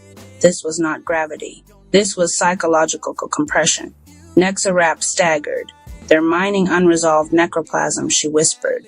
The emissary's voice echoed through the palace. "Discipline is irrelevant if identity is fractured." Anonymous stepped forward. Now Snake Chi stirred. Not explosively, precisely. He did not expand it outward. He compressed it inward. Invisible spirit alignment locked. Tri-brain synchronization stabilized. He spoke calmly into the field, affecting the entire city. "Breathe," he said, not through amplification, through resonance. His breath slowed deliberately. The inner circle matched him. Civil Surfer Rapp exhaled fully. Mama Ama Rapp grounded deeper. Professor Rapp silenced analysis. Archivist Rapp closed the slate. A wave moved outward, not of power, of rhythm. Across the city, people felt it. A slowing, a grounding, not relief. Stability. The resurfaced memories did not disappear. They became manageable. The emissary stepped back. "Unexpected resilience," it said. "You equate suffering with refinement," Anonymous replied calmly. "But suffering without consent breeds fracture." The emissary studied him. "Your species historically fractures. We've learned," Anonymous said simply. The emissary looked at the black sun above. It pulsed faintly, uncertain. The underverse did not retreat from challenge. It escalated it. But escalation required energy. And energy required weakness to feed on. The city was not feeding it enough. Suddenly, the black sun flared. Gravity spiked violently. The palace terraces cracked. Citizens screamed. This was the brink. Not sustainable. Not long-term. A final push to force collapse. Snake Chi erupted fully this time, not as rage, not as reaction, as containment. A green-blue lattice shot upward from Anonymous, not attacking the black sun, but stabilizing the distortion around it. Nexa-Rap anchored relational lines across the city, consensual folds that prevented isolation spikes. Civil Surfer Rap synchronized movement across defensive teams. Mama Ama Rap absorbed panic and redirected it into steady grounding. Professor Rap shouted a single instruction: do not react. Archivist Rap spoke one word: hold. The entire palace, and much of the city, did exactly that. No screaming back, no overexertion, no emotional spike, just disciplined endurance. The Black Sun's flare faltered. It had nothing to amplify. The emissary's voice lowered. Your world resists refinement. No, Anonymous corrected. We refine ourselves. Silence followed. Longer this time. Then the Black Sun dimmed slightly. Not gone, not defeated, reassessing. The emissary stepped backward into partial phase. This cycle remains inconclusive, it said. We will increase duration. And then it vanished. The Black Sun remained suspended overhead, watching, waiting. The test was not over. It had simply shifted from attack to attrition. And attrition is where discipline either matures or collapses slowly. The palace lights dimmed not in rest, but in preparation, because the next phase would not strike loudly. It would whisper, and whispers are harder to resist than force. Chapter 3. Whispers under pressure. The shouting stopped. That was the first sign the Underverse had changed tactics. No more gravity spikes. No more sky inversions. No more visible flares from the Black Sun. The city exhaled cautiously. And that was exactly when the whispers began. They did not arrive as voices. They arrived as thoughts that felt like your own. Small, reasonable, harmless. You're tired. This isn't worth the strain. Just adjust your standards a little. No one would notice. The Underverse had discovered something. Humans resist pressure. They rationalize erosion. The first crack appeared in a place no one expected. A mid-level steward inside the palace, trusted and stable, cut a corner. Not maliciously. He skipped a step in review because he was fatigued. It seemed minor. Efficient even. That afternoon, a miscalculation cascaded across 3 departments. Not catastrophic, but destabilizing. Archivist Rapp noticed the pattern immediately. Deviation occurred at point of fatigue, he said. Professor Rapp folded his arms. Whispers, he muttered. Civil Surfer Rapp looked up toward the Black Sun. It's not pushing, he said. It's leaning. Across the city, similar microshifts appeared. A business owner exaggerated numbers slightly to maintain investor confidence. A couple withheld a truth to avoid tension. A young trainee faked composure instead of admitting overwhelm. None of these were dramatic. All of them fed the Black Sun. Above, it pulsed faintly brighter. Not from fear, from erosion. Nexa Rapp felt the change in relational space first. Distance wasn't compressing anymore. It was thinning artificially. People were connecting faster, but shallowly. Conversations felt productive without being honest. Agreements formed without alignment. She placed her hand against a cafe table where 2 former rivals were laughing too easily. She closed her eyes. The necroplasm wasn't resolved. It was masked. She withdrew her hand. This is worse, she whispered. Mama Rapp nodded. False peace fractures deeper later. That evening, the emissary returned. No legion. No suppression field. It stood at the palace terrace, watching the city lights flicker below. You degrade voluntarily, it observed. Anonymous stood beside it, gaze steady. You tempt voluntarily. The emissary turned slightly. We offer efficiency. You offer shortcuts. Your species prefers them. Not anymore. The emissary paused. Above, the Black Sun brightened subtly as another minor ethical compromise occurred in the city.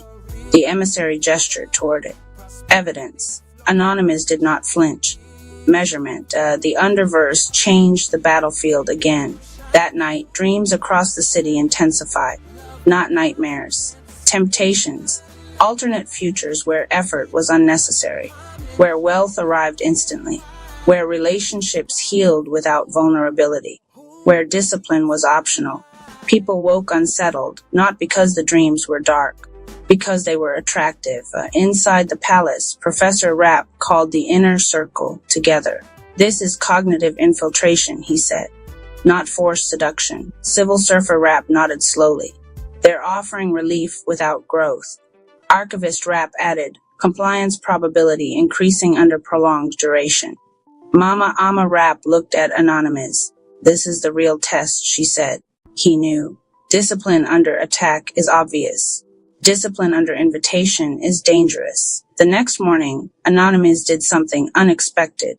He did not call the city to arms. He did not issue a broadcast. He made a mistake publicly. In a meeting, he acknowledged a flawed assumption he had made about resource allocation. No justification, no defense, just correction. I was wrong, he said plainly. The room stilled. The moment traveled faster than any speech. Across the city, people felt something recalibrate. The black sun dimmed fractionally. The emissary turned its head. Explain, it demanded. Professor Rapp answered calmly. Transparency neutralizes temptation. The emissary processed the statement. The whispers intensified. You don't need to admit that. You can protect your image. You've earned a break. You deserve easier. But now something new was happening. People were hearing the whispers and naming them. I'm tired, but I won't cut corners, the steward muttered aloud. The business owner corrected the numbers. The couple spoke the uncomfortable truth. The trainee admitted overwhelm and received support. Each correction dimmed the black sun by imperceptible degrees. The underverse was losing energy, not because it was attacked, because it was unfed. Nexa Rapp moved carefully now, not shortening distance, but deepening it where necessary. You're agreeing too quickly, she told two partners negotiating. They blinked. She held their gaze. Say what you're avoiding. They did. The floor beneath them steadied. False harmony dissolved into honest alignment. The black sun flickered. That evening, the emissary stood alone again at the palace edge. You resist by self-exposure, it said. We refine by consent, Anonymous replied. You deny ease. We deny erosion. Silence stretched between them, longer than before. The emissary's posture shifted almost imperceptibly. Your model complicates conquest, it admitted. We're not trying to conquer, Anonymous said softly. We're trying to remain. The black sun above dimmed further, not extinguished, but weakened. The emissary looked upward. This phase remains incomplete, it said. We will escalate. Anonymous did not respond. He didn't need to. Escalation under starvation is unsustainable. The underverse would have to choose soon, increase force and reveal desperation, or withdraw and reassess. For now, the black sun lingered, smaller than before. The whispers did not disappear, but they lost their sweetness. Because once named, temptation loses its disguise, and discipline, tested under pressure, duration, and seduction, was no longer reactive. It was conscious. The palace lights dimmed once more, not in fear, in vigilance, because the underverse was learning. And learning enemies are far more dangerous than aggressive ones. The quiet frequency, time chamber edition council of Greg's back at the switchyard, after the reel had finished and Mara's spreadsheet had made all our faces look older. I found one more folder tucked beneath the pump maps. It was thin, weatherproof, and labeled in her block capitals. Common-Aid Time Chamber Protocol for use when official models begin lying in complete sentences. Inside was a deck of stiff paper cards, bound with a rubber band, a folded sheet of rules, and a smaller envelope marked Archivist, 1 pull PER cycle. Junie took one look and said, "This is either genius or the most Mara thing I've ever seen." "Those are often the same thing," I said. I unfolded the rules. At the top, in red ink, a crisis does not begin with equal starting conditions. Do not confuse unequal starting power with unequal worth. Below that, every entrant draws an SPP once. SPP equals starting power percentage. Randomized to break the fantasy that preparedness is pure merit. Range, 3793. No redraws. Junie blinked. She made emergency triage into a deck. "No," Alma said, reading over my shoulder. She made inequality visible before people could moralize it. There were 4 smaller stacks beneath the percentage cards, each stamped with a different symbol. A shield, a river, a scale, an eye. I turned over the sheet. Suits capital integrity, reserves, repair, shock absorption, endurance, liquidity flow, routing, exchange movement, timing. Leverage restraint, pressure, thresholds, discipline, refusal of reckless shortcuts. Transparency, truth, witness, accounting, signal clarity, anti-corruption. And below that, in Mara's smaller handwriting, BFP equals archetype SPP stability, modifier. Junie laughed softly. She really did make a whole system. Malik was still staring at the hidden columns on the laptop. What's BFP? Base financial power, I said. Or in this case, base survival power. Not who matters more. Who can carry what, starting from where they actually are. Alma nodded once. That's triage without euphemism. There was one more line on the sheet. Acceptance XP stabilizes and multiplies growth. Resistance XP warps it. Translation, truth makes a community stronger. Denial makes it expensive. The rain tapped harder at the windows. Mara had clipped a cassette-sized recorder to the packet. I pressed play. Her voice came through rough and low, as if she had been trying not to wake someone. If you're hearing this, the official model has already mistaken extraction for intelligence. Use the chamber instead. It won't make you equal. It will make you honest. A pause. Papers shifting. Chamber 1 is personal sovereignty. Count what is yours. Count what is owed. Count what you can promise without borrowing breath from tomorrow. Another pause. Chamber 2 is contributive flow. What does not circulate becomes poison. Hoarded batteries. Idle vans. Hidden medicine. Private information. Blocked routes. All poison. A longer pause this time. Chamber 3 is systemic love. This is the one cities fail on purpose.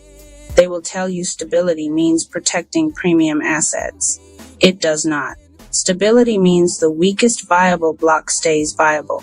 Fair wages, fair access, fair timing. That is what keeps demand, trust, and tomorrow alive. The tape clicked. Nobody spoke for a moment. Then Junie said, I kind of loved her. You and every person with a functioning nervous system, I said. Malik reached for the percentage deck first. The cards were old transit punch stock, numbers written in black marker and sealed in clear tape. He drew and flipped his over on the counter. 81, of course, Junie said. You have 81 energy. I feel like 39. Same thing in city worker years. Junie drew next. 52, she grimaced. Rude. It isn't ranking you, I said. It's naming your starting load. Still rude. I drew. 61, Alma drew last. 77, she snorted. I've been a nurse too long. God knows I'd unionize heaven. Then came the suits. Malik took capital integrity without discussion. He was the kind of person who understood that repair itself was a form of wealth. Junie pulled liquidity flow, which fit her almost offensively well.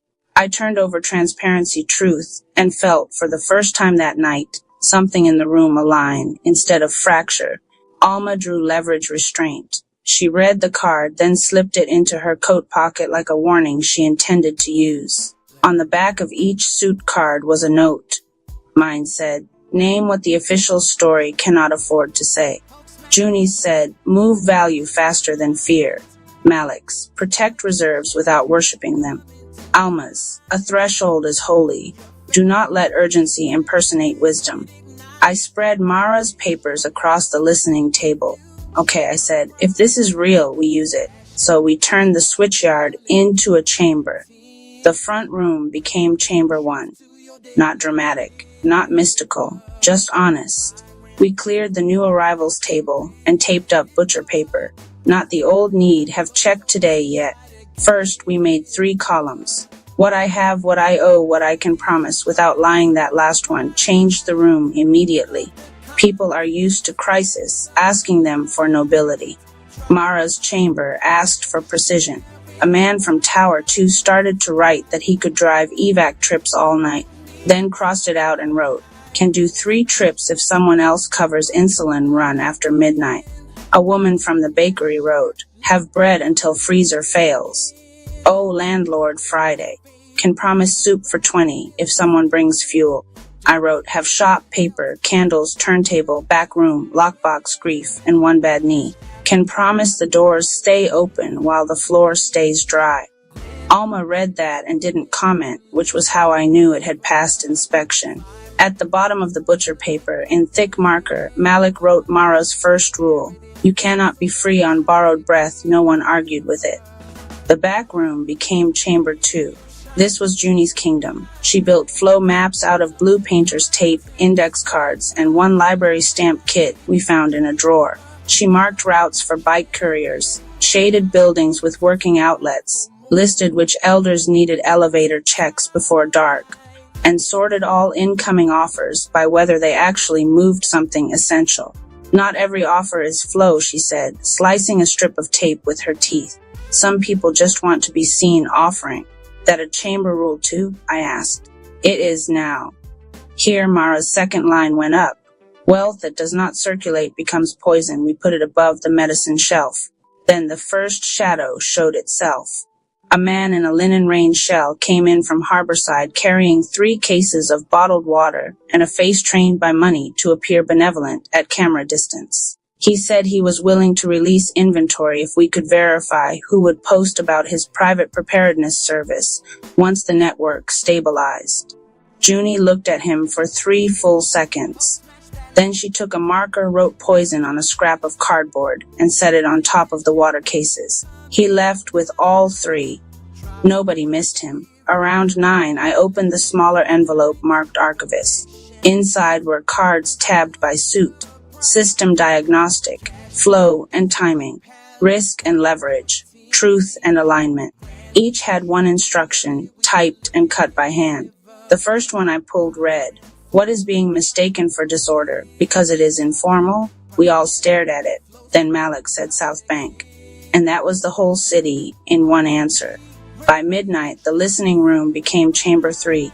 This was the hardest one because love sounds unserious until you have to allocate consequences. Malik laid out the flood maps. I laid out Mara's Promenade notes. Alma stood with her arms folded and read both like a judge deciding whether language itself had come to court wearing a tie. Mara had built a parallel model beside Civic Pulse. Same city, different assumptions. Not, where is the tax base strongest? But where does collapse cascade fastest into human damage? Not, which districts are premium assets? But which districts hold the most people one missed shift away from ruin? Not, what stabilizes investor confidence? But what keeps medicine cold, keeps buses running, keeps kitchens open, keeps children supervised, keeps low-wage workers alive enough to reopen every gleaming district that mistakes itself for self-sustaining? At the top of her notes she had written, "Systemic love is not sentiment. It is infrastructure choosing not to eat the people who feed it." Alma exhaled through her nose. That woman was mad enough to be useful. She was useful enough to get killed, I said. No one corrected me. The official city model had already begun pushing alerts. Optimize purchases. Upgrade assistance tier. Dynamic routing fee active. Hydration price window updated. Shadow logic, hidden leverage, the corruption layer dressed as convenience. Junie started calling it what Mara had called it in the margin notes, the Twilight Zone, the place where systems pretended to help while quietly converting panic into premium segmentation. Against that, the chamber had only stupidly human tools. Truth, paper, old routes, public accounting. Who had a van? Who had asthma? Who was lying? Who was tired enough to make a bad decision look noble? My own BFP, if Mara's little formula meant anything, should have been decent. Pattern reader archetype, 61 start. Stability variable. But grief kept knocking the modifier sideways. Every time I saw a hallway, I thought of Nico. Every time an alert chirped, I imagined him being moved 3 places farther down a list. That Mara had written in one margin was resistance to, not moral failure, just distortion. What you refuse to feel will charge interest. I hated that one. At 1 a.m, the rain turned serious. Junie's flow board filled. Malik's repair list doubled. Alma started rationing not supplies but promises. Then the second archivist card came out. Junie pulled it. Who has spare capacity no one counts because it is not billable? This time the answer came fast. Church basements. The barber's back room. The bodega's chest freezer before dawn. Teenagers with bikes. grandmothers who knew every diabetic in 3 buildings, record stores with stationary tables and doors that locked.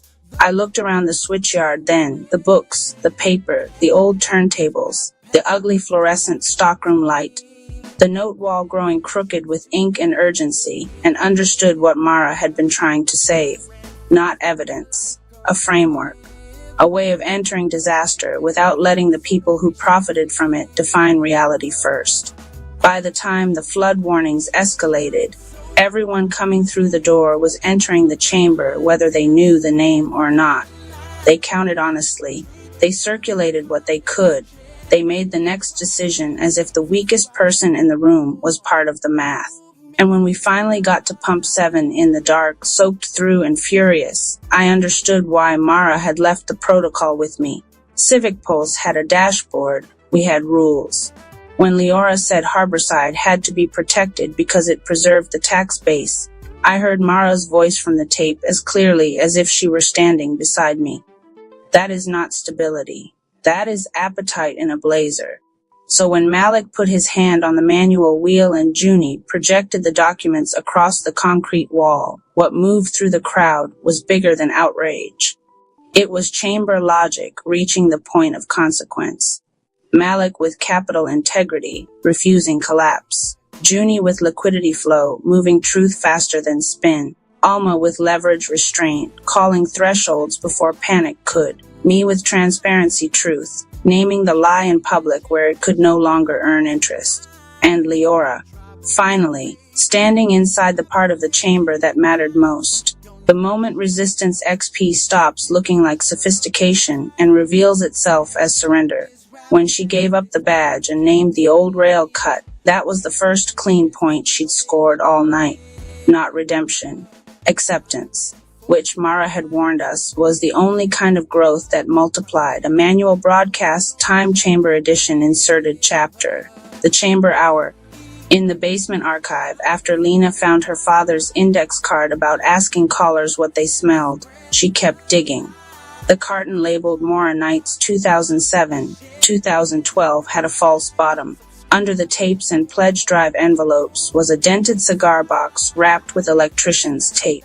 On top, in her father's blunt block letters, someone had written, "Time chamber rules for nights when the city loses the plot." Lena carried it upstairs like something unstable. Inside were raffle stubs numbered in black Sharpie from 37 to 93 for paper bands marked with drawn symbols, and a stack of laminated note cards with colored tabs.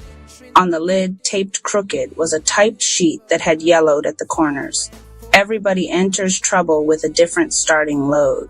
Measure honestly. Do not worship advantage. Do not romanticize strain.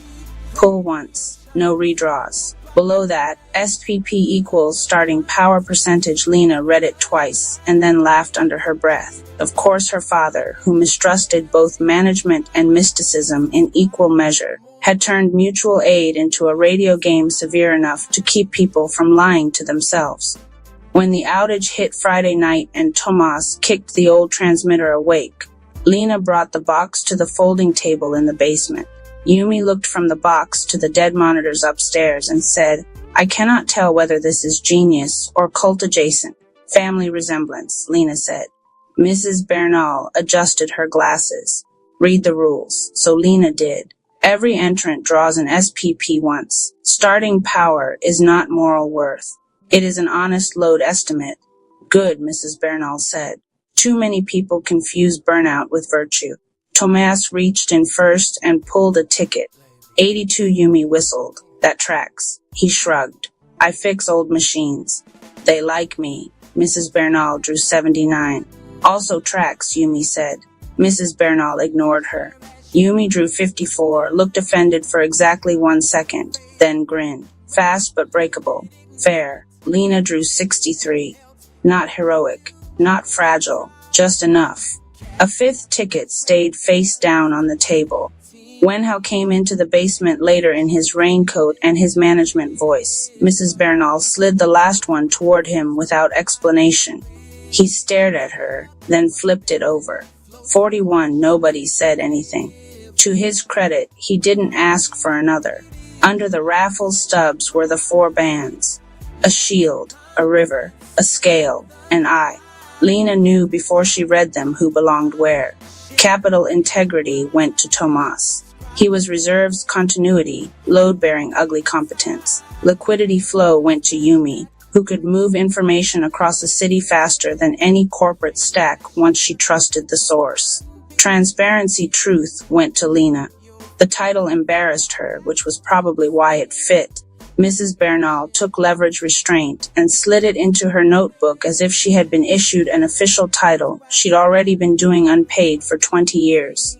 Hal got nothing at first. He stood there with the 41 ticket in his fingers while the station upstairs tried and failed to sound calm through synthetic continuity voice. "What am I supposed to do with this?" he asked. Mrs. Bernal capped her pen. "Begin where you actually are." On the back of the typed sheet was the formula. BFP equals archetype SPP stability modifier. Yumi read it over Lena's shoulder and laughed. "Your dad was a menace." "Accurate," Lena said. But the longer Lena looked at it, the less it felt like a gimmick. Tomas, engineer, archetype, 82 start, absurdly high stability under pressure, had more usable power in that basement than the entire automated overnight stack. Yumi, creator-reporter archetype, 54 start, great speed but variable stamina, could flood the city with signal as long as someone protected the edges of her bandwidth. Lena, producer archetype, 63 start, stable until guilt got involved, could hold the line if the line stayed human. Her father had even written a note under the equation. Don't assign people work based on what flatters them. Assign it based on what they can carry without becoming dangerous. Then came the chamber rules themselves. Chamber I, personal sovereignty, you cannot be free on borrowed breath. Lena said it aloud into the room, and the room changed. No cloned voice, no sponsor copy, no repeating a rumor as if it were firsthand, no speaking for a block you hadn't stood in, no promise on air that depended on some invisible later rescue. For the station, borrowed breath meant synthetic authority. The smooth fake intimacy of a voice that sounded local because someone had licensed the cadence, but not the life. Lena looked up toward the ceiling, where Sable's continuity engine was probably still trying to output manageable conditions. Good, Yumi said. The bots can stay upstairs. Chamber 2, contributive flow wealth that does not circulate becomes poison. Mrs. Bernal underlined that one twice in her notebook and rewrote her headings on fresh paper. Need have verified, but now the board widened. Not just food, not just batteries, not just medicine, signal, wall outlets, warm rooms, lift help for elders. How many gallons of fuel, which hallway lights still worked, who had seen the ice with their own eyes, which rumor had already wasted 30 people's time. Information is inventory tonight, Tomas said. Only if it moves, Lena answered. That was when Yumi found the laminated note cards. They were tabbed by the same 4 colors as the suits. System diagnostic flow and timing risk and leverage truth and alignment at the bottom of one card in her father's handwriting. Archivist pull, 1 per cycle. Guidance only, no miracles. Yumi drew the first. Ask what the air smells like. She smiled like someone had just handed her scripture. The second card Lena pulled an hour later. Ask what the light is doing. Place verifies faster than opinion. And that became the rule on air. When the first caller came through, Lena didn't ask for cross streets first. She asked, what does the air smell like where you are? Bleach and microwave noodles, said the nurse at the West Side Clinic. Real. Second caller, detergent and wet dog. Real. Third, dust, old carpet. Pennies, real enough to make the hair rise on Lena's arms. Each honest answer was its own kind of acceptance XP, though her father hadn't called it that in the broadcast notes. He'd called it clean gain. People grounding themselves in place made the whole system stronger. The line got better. The board got better. The city listening in got better at noticing the difference between witness and style. The shadow layer hated that. Upstairs, the network kept trying to retake the signal. Branded calm, sanitized summaries, sponsor-safe phrasing. The ad logic wanted to hoard credibility while outsourcing risk downward, just like every bad system Lena had met in her adult life. That, in the chamber language, was corruption by hidden leverage, not just money. Priority disguised as inevitability. Smoothness mistaken for trust. The server rack fed before the local generator because somewhere a spreadsheet had decided synthetic continuity was more valuable than occupied attention. Wenhao came back downstairs after watching the listener numbers climb on Yumi's stripped-down mirror feed. He looked less like management and more like a man who had just discovered a floor under his feet. "What do you need me to do?" he asked. Mrs. Bernal looked at his 41 ticket, then at him. Chairs, coffee, patch people to the right line. No speeches. He opened his mouth, then closed it. That was probably his first useful point of the night. By 2 a.m, Lena understood what Chamber 3 had to be, even before she found the card for it. She pulled from the stack again. Systemic love fair access is not softness. It is what keeps the whole grid from eating its own load. Taped to the back in her father's writing, a station is not stable because it has sponsors. It is stable because enough people trust it to act before they are desperate. Lena sat with that while the calls kept coming. A clinic offering 6 warming spots. A bakery with residual oven heat.